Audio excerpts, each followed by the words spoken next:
BJP কর্মীদের মিথ্যে মামলায় গ্রেপ্তার করা হয়েছে। মঙ্গলবার এমনই অভিযোগ তুলে তাদের মুক্তির দাবিতে জাতীয় সড়ক অবরোধ করল বিজেপি। এদিন কোচবিহার 2 নম্বর ব্লকের রাজারহাট এলাকায় হয় এই পথ অবরোধ। উল্লেখ্য, রবিবার রাতে রাজারহাট এলাকায় এক তৃণমূল কর্মীকে মারধরের অভিযোগ ওঠে স্থানীয় বিজেপি নেতাদের বিরুদ্ধে। ঘটনায় 6 জন বিজেপি নেতার বিরুদ্ধে কোতোয়ালি থানায় অভিযোগ দায়ের করা হয়। অভিযোগের ভিত্তিতে সোমবার এক অভিযুক্তকে গ্রেপ্তার করে পুন্ডিবাড়ি থানার পুলিশ। বিজেপির অভিযোগ, তৃণমূল কংগ্রেস নিজেদের পারিবারিক বিবাদকে বিজেপির ওপর চাপিয়ে মিথ্যে মামলায় তাদের কর্মীদের গ্রেপ্তার করাচ্ছে। উল্টে সোমবার পথ অবরোধের নাম করে তৃণমূল কংগ্রেস কিছু বিজেপি কর্মীর বাড়িতে ভাঙচুর চালায় বলে পাল্টা অভিযোগ করে তারা। বিজেপি নেতৃত্বের দাবি, অবিলম্বে গ্রেপ্তার করা বিজেপি নেতাকে মুক্তি দিতে হবে। এই দাবিতে এদিন হয় পথ অবরোধ। ঘটনায় জাতীয় সড়কের সৃষ্টি হয় তীব্র যানজট। খবর পেয়ে ঘটনাস্থলে পৌঁছয় পুলিশ। পরে তাদের আশ্বাসে পথ অবরোধ তুলে নেয় বিজেপি।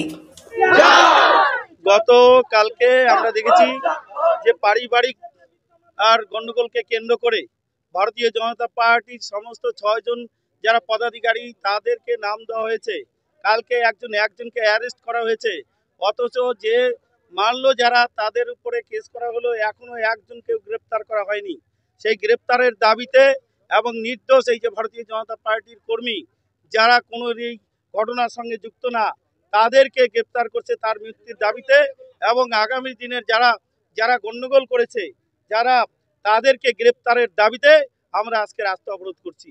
আমরা গতকালকে দেখেছি যে ভারতীয় জনতা পার্টির কর্মী সুমন রায় আর তাকে গ্রেপ্তার করা হয়েছে। আর সেই জন্যই যে যারা মারলো, যারা আক্রমণ করলো, যারা বাড়ি আক্রমণ করলো কালকেও, তাদেরকে এখনো পর্যন্ত গ্রেপ্তার করা হয়নি। সেই জন্য যতক্ষণ পর্যন্ত গ্রেপ্তার না করা হবে ততক্ষণ আমাদের আন্দোলন চলবে। হ্যাঁ, গতকালকে আমাদের ওই মিছিলের নামে, কালকে রাস্তা অবরোধের নামে আমাদের বাড়িতে ঢিল মারা হয়েছে কালকেও।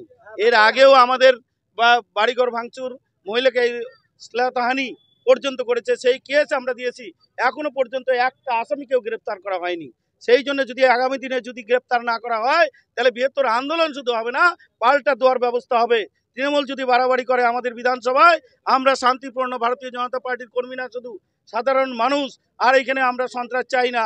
যদি তৃণমূল সন্ত্রাসের বাতাবরণ তৈরি করে তাহলে আগামী দিনে ফল ভুগতে হবে তাদের। আপনি কি দীর্ঘদিন ধরে চোখের সমস্যায় ভুগছেন? দূরের কোনো দৃশ্য দেখতে সমস্যা হচ্ছে? ঝাপসা দেখা, চোখ লাল হয়ে যাওয়া বা চোখে জল পড়া সহ সব সমস্যার স্থায়ী সমাধান এখন চোখের আধুনিক চিকিৎসার নির্ভরযোগ্য প্রতিষ্ঠান মা অপটিক্যালে। আমাদের এখানে প্রতি মঙ্গলবার, বুধবার, বৃহস্পতিবার, শুক্রবার এবং রবিবার রোগী দেখছেন মাথাভাঙা মহকুমা হাসপাতালের স্বনামধন্য চক্ষু রোগ বিশেষজ্ঞ ও সার্জন ডক্টর বিপ্লব কেতন সাহা।